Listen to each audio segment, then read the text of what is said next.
बेटा next question है ABC limited issued 8,000 shares of rupees 10 each each 11 called up. The amount payable on rupees 4 on application, 3 on allotment and balance in 2 equal call. अब इस question में थोड़ा सा level बढ़ा दिया है। इस क्वेश्चन में आपने देखा हो all the money were due and duly receive accept a shareholder mister X who holds 3,000 shares paid only application money. अब उसने सिर्फ एप्लीकेशन मनी पे करी है, इसके अलावा कुछ पे नहीं किया। तो इसमें हमें क्या देखना है, सबसे पहले बताना है कि एप्लीकेशन 5 रुपीज की थी, उसके बाद अलॉटमेंट आपकी 5 रुपीज की, मतलब application 4 allotment 5 and balance in 2 equal call. ध्यान रहे 12 में से 11 कॉल्ड अप है, 11 कॉल्ड अप है एंड आउट ऑफ 11 आपने एप्लीकेशन अलॉटमेंट के कितने मांग लिए 9। सो रिमेनिंग कितना रह गया बेटा 2। वो आप इक्वल कॉल में मांग रहे हो तो फर्स्ट कॉल आपकी 1 रुपीज की और सेकंड कॉल भी आपकी कितने की रह गई 1 रुपीज की हो गई। ठीक है, उसके बाद नेक्स्ट आगे चलते हैं। एंट्री किस तरीके से करेंगे, लेकिन आपको यहां पे लिखना है mister X who is holding 3,000 shares paid on the application money. तो इधर मैंने टिक कर दिया, बाकी में मैंने क्रॉस कर दिया। अब एप्लीकेशन की एंट्री पहले होती है, amount received in respect of the shares कितनी है 7,500 शेयर्स पे full amount was received. 2,500 shares पे 18 रुपीज पर शेयर, 1,500 पे 15 रुपीज पर शेयर, 500 पे 8 रुपीज पर शेयर। अब ये जो चीज है ना, अब तक के जो पहले क्वेश्चंस थे उस पे क्या था, क्वेश्चन इनिशियली मैं बता देता था कि ए पर्सन है इसने ये पे नहीं किया। अब इन क्वेश्चंस में अपोजिट पूछ लिया है। क्या अपोजिट पूछ लिया है, ये बताया कि उन्होंने क्या क्या पे किया है। तो इस पे मैं एक हाइपोथेटिकल एग्जांपल ले लेता हूं। सपोज एक मिस्टर एक्स है, ठीक है, पहले इन चीजों को यहां पे रिकॉर्ड कर लिया। Suppose mister X who is holding 2,500 shares, mister Y who is holding 1,500 share and mister Z who is holding 500 shares. Why I am taking this, देखो जरा, जब भी बेटा पेमेंट होती है सबसे पहले एप्लीकेशन की पेमेंट होगी, फिर अलॉटमेंट की, फिर फर्स्ट कॉल की, फिर सेकंड कॉल की। अगर 7,500 पे पूरे पैसे मिल गए दैट मींस ये सब पे हो चुका है। तो 7,500 से तो बिलोंग नहीं करते होंगे एक्स वाई जेड, क्लियर। लेकिन 2,500 शेयर पे सिर्फ 18 रुपीज पे हुए, मतलब एप्लीकेशन अलॉटमेंट कितने हुए 15 प्लस 3 फर्स्ट कॉल। तो मिस्टर एक्स ने जो पे किया एप्लीकेशन अलॉटमेंट फर्स्ट कॉल पे किया, सेकंड कॉल पे नहीं किया। उसके बाद मिस्टर वाई जिसके पास 1,500 शेयर्स थे उसने 15 रुपीज पे किए, दैट मींस 15 बोले तो एप्लीकेशन एंड अलॉटमेंट सिर्फ ये दोनों पे किए, उसके बाद ये दोनों नहीं पे किए। मिस्टर जेड जिसके पास 500 शेयर थे उसने सिर्फ 8 रुपए दैट इज एप्लीकेशन ही पे किया है।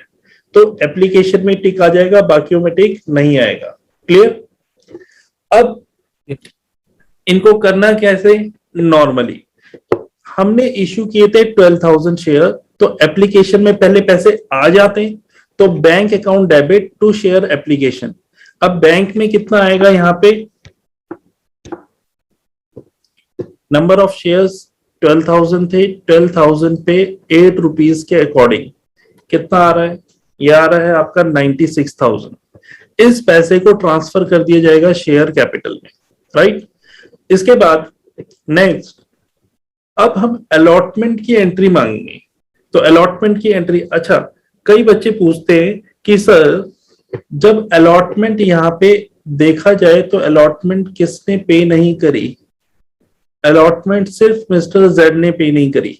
तो अलॉटमेंट की एंट्री मांगते हैं तो वहां पे कॉल सिनेरियो क्यों नहीं लिखते, क्योंकि बेटा पहले हम कॉल की एंट्री करते हैं मांगने की, देन रिसीव करने की। मांगते वक्त हम ये सोच के चलते हैं सारे शेयर होल्डर हमारे बहुत बढ़िया, सबके सब टाइम पे पेमेंट कर देंगे, बट जब पैसे रिसीव करने की बारी आती है तब पता चलता है कि इस शेयर होल्डर ने पेमेंट नहीं करी। इसीलिए जब पैसे मांगेंगे तो पूरे के पूरे कितने शेयर्स पे मांगेंगे, 12,000 शेयर्स पे 7 रुपीज के अकॉर्डिंग मांगेंगे, दैट विल बी 84,000, राइट।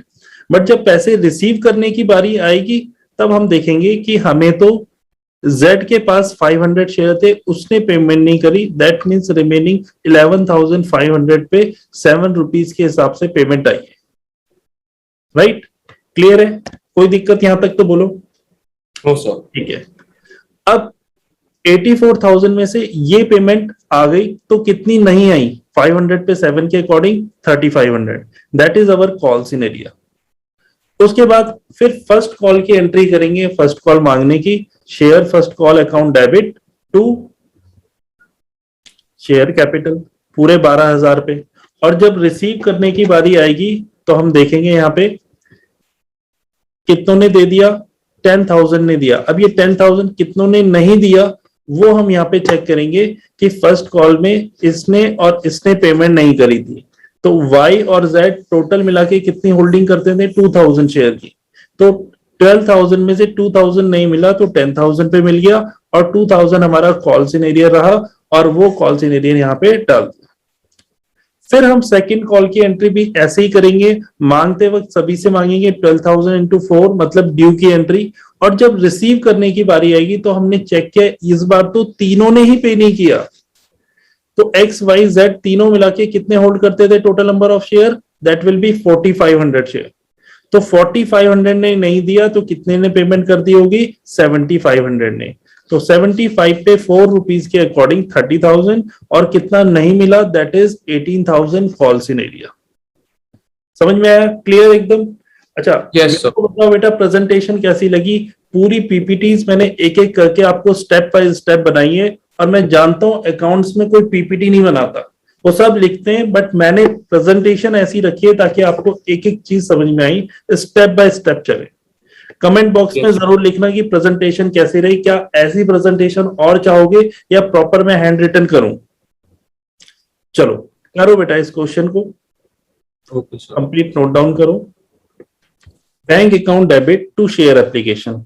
अब बैंक में बेटा हमने इशू किए हैं 8,000 शेयर्स और एप्लीकेशन है 4 रुपीज की, तो 8,000 इंटू 4 कितना हो जाएगा? 32,000।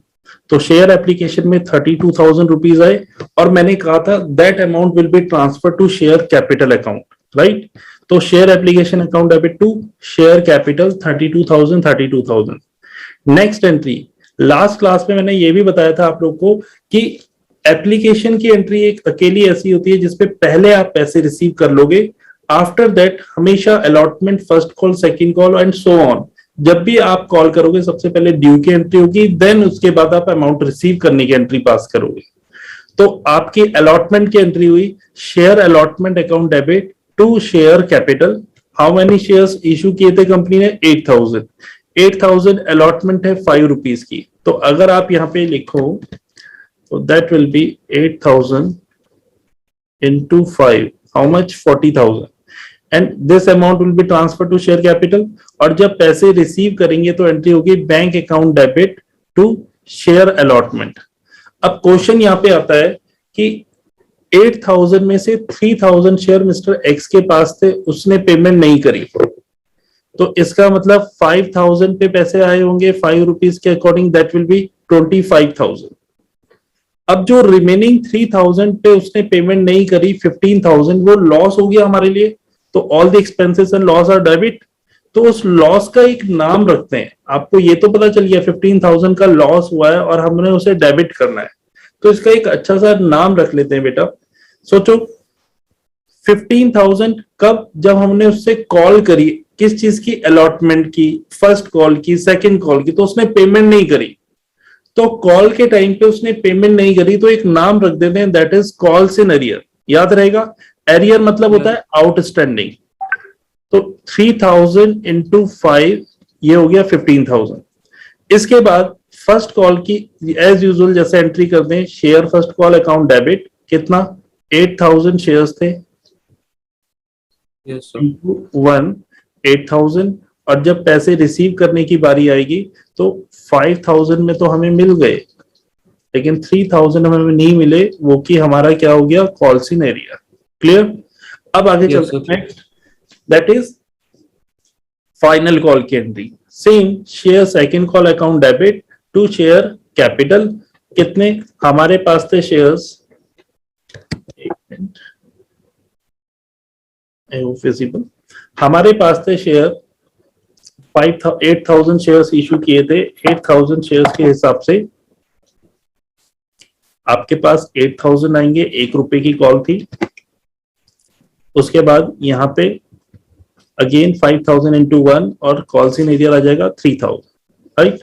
तो ये आपका पहला क्वेश्चन जो कि कॉल्स इन एरियर से रिलेटेड था, जिसका कॉन्सेप्चुअल क्लैरिटी मैंने आपको यहाँ पे दे दी। अगर Yes. अभी तक यहाँ पे कोई डाउट है तो आप कमेंट बॉक्स में डाल के मुझसे क्वेश्चन पूछ सकते हो, आपको इसका आंसर जरूर मिलेगा। बेटा नेक्स्ट क्वेश्चन है आपके सामने ये वाला। इस पे कहता है company was registered with N authorised capital of ₹4,50,000 and ₹25 पर शेयर। मतलब एक शेयर 25 का है और कितने इशू किए हैं? 4,50,000 की अथॉरिटी एक कंपनी को। लेकिन अगर अथॉरिटी 4,50,000 की है, उसको डिवाइड करोगे 25 रुपीज से, तो नंबर ऑफ शेयर निकल के कितने आ जाएंगे? 18,000। लेकिन कंपनी ने 12,000 शेयर्स इशू किए हैं फॉर सब्सक्रिप्शन। तो ऐसे क्वेश्चन को जिसपे कंपनी के 4,50,000 होते हैं, मतलब इशू किए थे कंपनी ने कितने? 18,000 शेयर्स और लोगों ने अप्लाई किए 12,000 शेयर्स के लिए, तो इसे हम बोलते हैं अंडर सब्सक्रिप्शन का केस, ठीक है।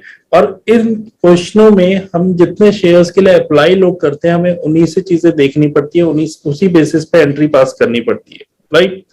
अब यहाँ पे 12,000 शेयर्स के लिए इशू किया, अप्लाई किया है लोगों ने, तो उसके अकॉर्डिंग देखते हैं। कहता है during the first year 22 rupees per share were called up, जिसमें से 8 एप्लीकेशन है, 7 अलॉटमेंट है, 3 फर्स्ट कॉल है और बाकी का बचा बैलेंस को।